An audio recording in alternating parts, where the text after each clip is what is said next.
Hello दोस्तों, आप सभी को यूथ ग्लोबल स्टडी में स्वागत है।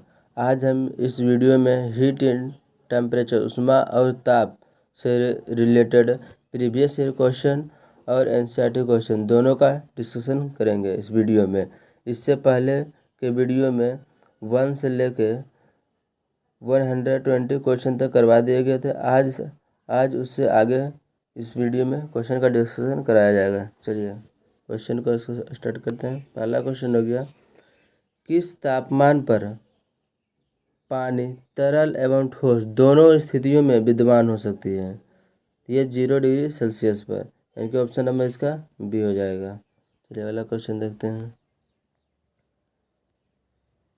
एक गैस के रुद्धोष्म दाब के दौरान उसका तापक्रम होता है। तो एक रुद्धोष्म दाब के दौरान उसका जो तापक्रम जो होता है वह बढ़ जाता है। रुद्धोष्म के दौरान उसका तापमान जो होता है वह बढ़ता है, यानी कि ऑप्शन नंबर इसका डी हो जाएगा। चलिए अगला क्वेश्चन देखते हैं।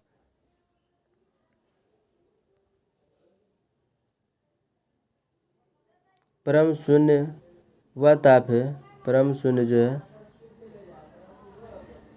वह ताप है जिस पर जो आणविक गति जो होती है वह क्या रुक जाती है, यानी कि ऑप्शन नंबर इसका एक ए हो जाएगा। परम शून्य तापमान का मान जो होता है 273.15 केल्विन होता है। इसी को 0 डिग्री सेल्सियस भी बोल सकते हैं। चलिए अगला क्वेश्चन देखते हैं।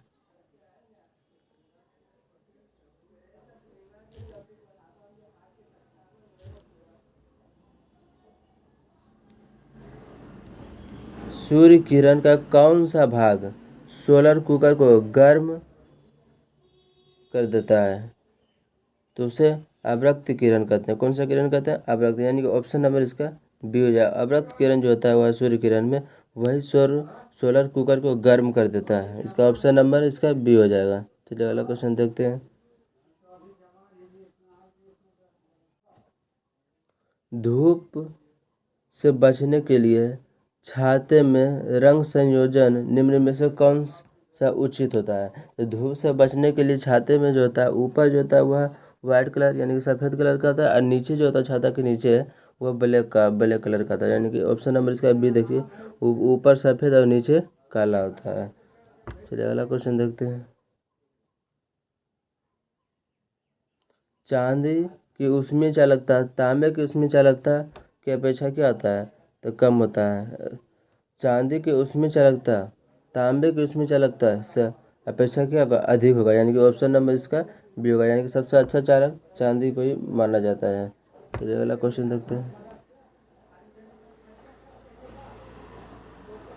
बोलोमीटर एक यंत्र है जो मापता है ऊष्मीय विकिरण को मापता है। बोलोमीटर किसको मापता है? ऊष्मीय विकिरण को मापता है। ऑप्शन नंबर इसका बी हो जाएगा। एक टेबल पंखे को बंद कमरे में चलाने पर कमरे की जो हवा जो होगा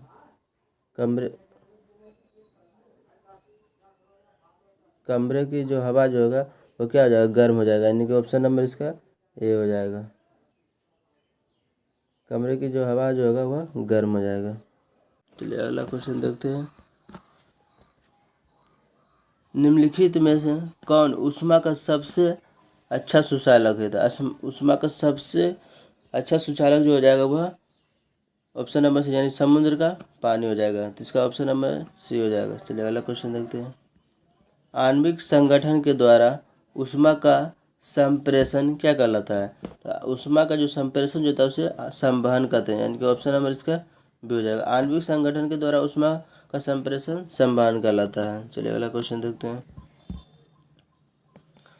अफ्रीका के काली त्वचा वाले व्यक्ति ब्रिटेन के सफ़ेद त्वचा वाले व्यक्तियों की तुलना में जो था वह अधिक गर्मी महसूस करते हैं, यानी कि ऑप्शन नंबर ए हो जाएगा। यानी कि जो काले व्यक्ति होते हैं उसको गर्मी ज़्यादा महसूस होता है, जो सफ़ेद व्यक्ति होते हैं उसको गर्मी कम महसूस होता है, यानी कि ऑप्शन नंबर इसका ए हो जाएगा। चलिए अगला क्वेश्चन देखते हैं। ताप का अंतरण मुख्य रूप से चालन, संवहन और विकिरण से होता है। विकिरण से डैश होता है, यानी कि ताप का जो अंतरण जो होता है मुख्य रूप से चालन, संवहन और विकिरण के द्वारा गर्म जल को ले जाने वाले इंसुलेटेड पाइपों से होता है। गर्म जल को जो ले जाने वाले जो इंसुलेटेड पाइप जो होता है उसमें होता है। हाँ, वो ऑप्शन नंबर इसका ए हो जाएगा। चलिए अगला क्वेश्चन देखते हैं।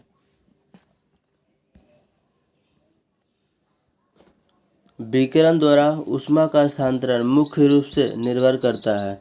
तो ऊष्मा का जो स्थानांतरण जो होता है वह तापमान पर भी निर्भर करेगा, वस्तु की जो प्रकृति यानी पिंड की प्रकृति पर निर्भर भी करता है, और उसकी पृष्ठीय विस्तार एवं प्रकार पर निर्भर करता है। यानी कि ऑप्शन नंबर इसका डी हो जाएगा, इनमें सभी हो जाएगा। चलिए अगला क्वेश्चन देखते हैं। सुबह का सूरज इतना गर्म नहीं होता जितना दोपहर का होता है। क्योंकि सुबह के समय सूर्य की किरणें क्या था, अंतरिक्ष में अधिक दूरी तय करनी पड़ता है, लेकिन दोपहर का बहुत ही कम दूरी करना पड़ता है, क्योंकि दोपहर में सूर्य जो होता है क्या था, वह लंबत होता है। यानी कि ऑप्शन नंबर इसका डी हो जाएगा कि सुबह के समय सूर्य की किरणें को अंतरिक्ष से अधिक दूरी तय करनी पड़ती है, इसलिए यह कम गर्म होता है। और दोपहर में वह क्या था, लंबत होता है, इसलिए वह ज़्यादा कम ही दूरी उसको तय करना पड़ जाता है।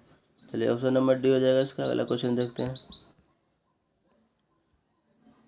काले वस्त्र के मुकाबले में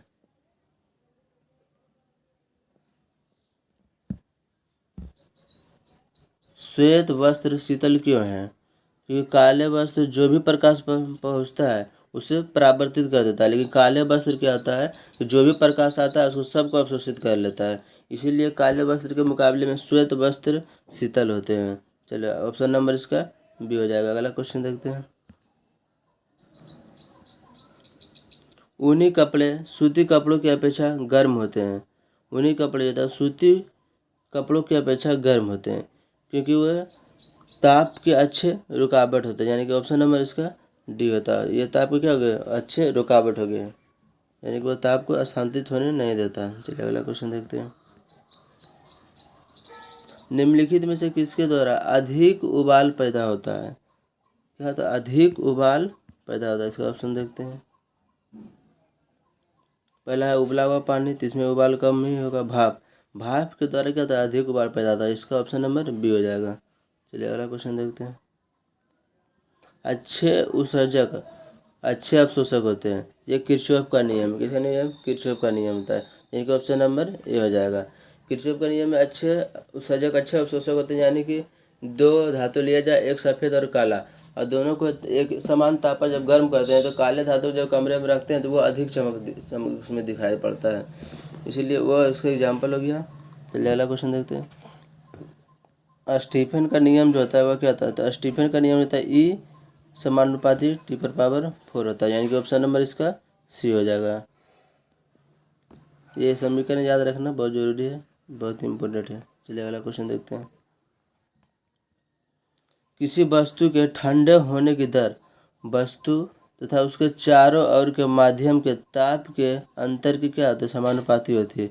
तो यह नियम है किससे है? तो यह नियम न्यूटन का शीतलन नियम होता है, यानी कि ऑप्शन नंबर इसका ये हो जाएगा कि किसी वस्तु के ठंडे होने की दर वस्तु तथा उसके चारों ओर के माध्यम के तापमान की क्या होता है, समानुपाती होती है। तो यह नियम न्यूटन का शीतलन नियम था। न्यूटन का शीतलन नियम का एग्जाम्पल होता है कि आज जो कोई वस्तु 50 डिग्री सेल्सियस तक गर्म है तो 50 से 40 होने में मान लिया जाएगा जो 5 मिनट का समय लगता है, तो 40 से 30 होने में 5 मिनट से अधिक समय लगेगा। यही न्यूटन के शीतलन का नियम है। चलिए इसका ऑप्शन नंबर ए हो जाएगा। अगला क्वेश्चन देखते हैं। न्यूटन का शीतलन नियम लागू होता है तो ताप में अंतर बहुत ज़्यादा रहा, यानी कि ताप में हल्का अंतर हो, यानी कि ऑप्शन नंबर इसका ए हो जाएगा। ये बिहार पुलिस में भी पूछा गया 2019 में। चलिए अगला क्वेश्चन देखते हैं। थर्मल फ्लास्क के आविष्कारक हैं। थर्मल फ्लास्क के आविष्कारक जो है डीवार है, डीवार। थर्मल फ्लास्क के आविष्कारक कौन है? डीवार। चलिए ऑप्शन नंबर इसका ए हो जाएगा। अगला क्वेश्चन देखते हैं। थर्मल फ्लास्क में ऊष्मा का क्षय रोका जा सकता है किसके द्वारा? तो थर्मल फ्लास्क में जो ऊष्मा का जो क्षय जो हो रहा है वह चालन, संवहन और विकिरण से होता है, यानी कि ऑप्शन नंबर इसका डी हो जाएगा ऑप्शन नंबर। चलिए अगला क्वेश्चन देखते हैं। दिन के समय पृथ्वी समुद्र के जल की अपेक्षा बहुत जल्दी गर्म हो जाती है, क्योंकि इसमें जल की जो विशिष्ट ऊष्माधारिता जो है वह काफ़ी अधिक होता है दिन के समय में, इसीलिए बहुत जल्दी वह गर्म हो जाती है। तो इसका ऑप्शन नंबर सी देखिए कि जल की विशिष्ट ऊष्माधारिता काफ़ी अधिक होती है। अगला क्वेश्चन देखते हैं। मोटर गाड़ी के रेडिएटर को ठंडा करने के लिए पानी का व्यवहार किया जाता है, क्योंकि जो पानी की जो विशिष्ट ऊष्मा जो होता है वह अधिक होता है, यानी कि ऑप्शन नंबर इसका ये हो जाएगा, क्योंकि पानी का विशिष्ट ऊष्मा जो होता है वह अधिक होता है, इसीलिए इसका प्रयोग किया जाता है। चलिए अगला क्वेश्चन देखते हैं। निम्न तापीय इंजनों का अनुप्रयोग होता है किसमें? तो निम्न ताप का जो इंजन का जो प्रयोग होता है वह रॉकेट प्रौद्योगिकी में होता है, यानी कि ऑप्शन नंबर इसका सी हो जाएगा। चलिए अगला क्वेश्चन देखते हैं।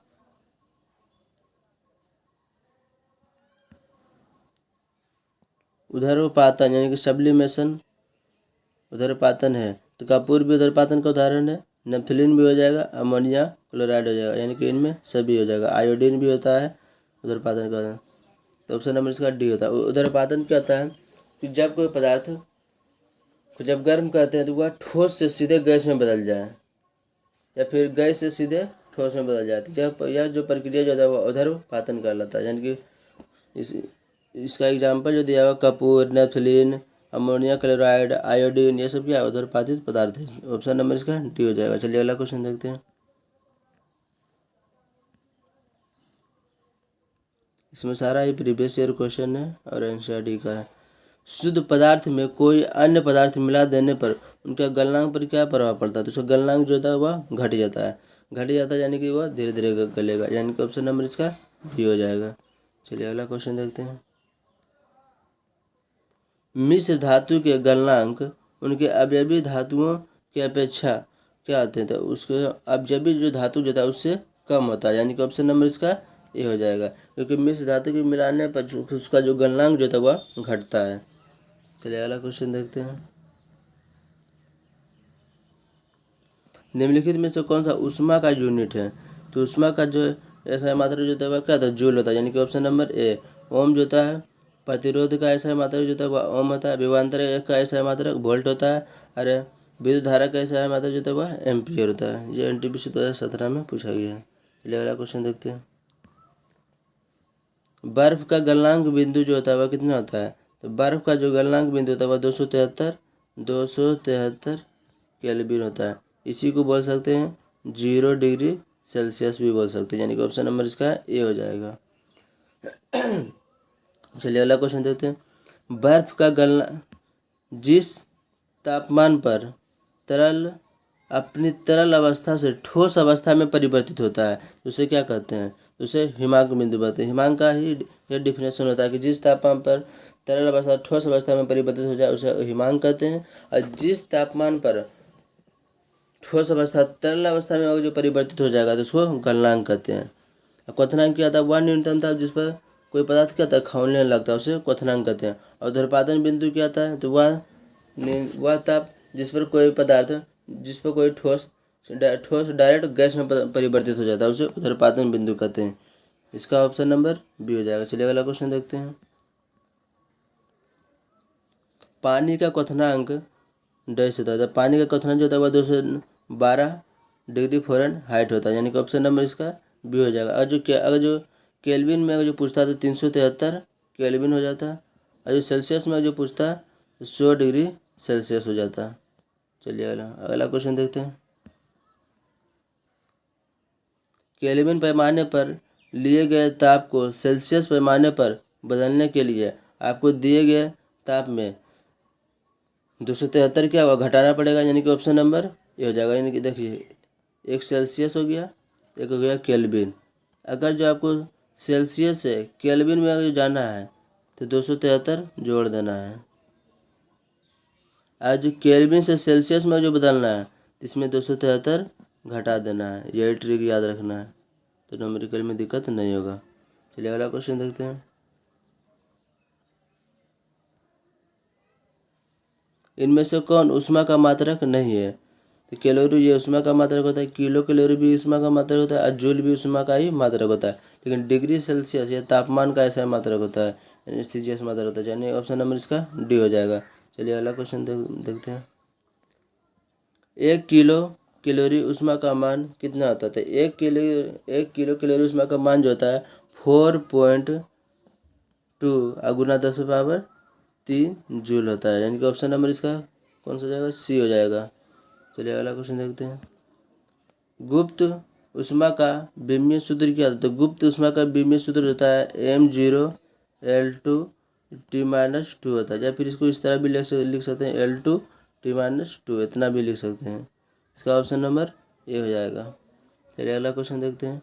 बर्फ पर दाब बढ़ाने पर उसका गलनांक क्या होता है? उसका तो गलनांक जो होगा वह घट जाएगा, यानी कि ऑप्शन नंबर ए हो जाएगा। किस वैज्ञानिक, अगला क्वेश्चन देखते हैं। थर्मस फ्लास्क की आंतरिक दीवारें चमकीली होती है, तो विकिरण के द्वारा होने वाली उष्मा हानि को रोकने के लिए, विकिरण के द्वारा होने वाली जो उष्मा हानि जो होता है उसको रोकने के लिए थर्मल फ्लास्क की आंतरिक दीवारें क्या होगी? चमकीली होती है, यानी ऑप्शन नंबर इसका बी हो जाएगा। चलिए अगला क्वेश्चन देखते हैं। किसी पदार्थ के एकांक द्रव्यमान का ताप 1 डिग्री सेल्सियस बढ़ाने में लगी जो उष्मा जो होता है उसे विशिष्ट उष्मा कहते हैं, यानी कि ऑप्शन नंबर इसका बी हो जाएगा। चलिए आज इस वीडियो में 40 क्वेश्चन का डिस्कशन कराया गया है।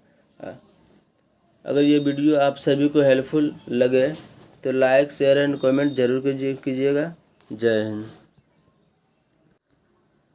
इससे आगे का क्वेश्चन आगे का वीडियो में कराया जाएगा।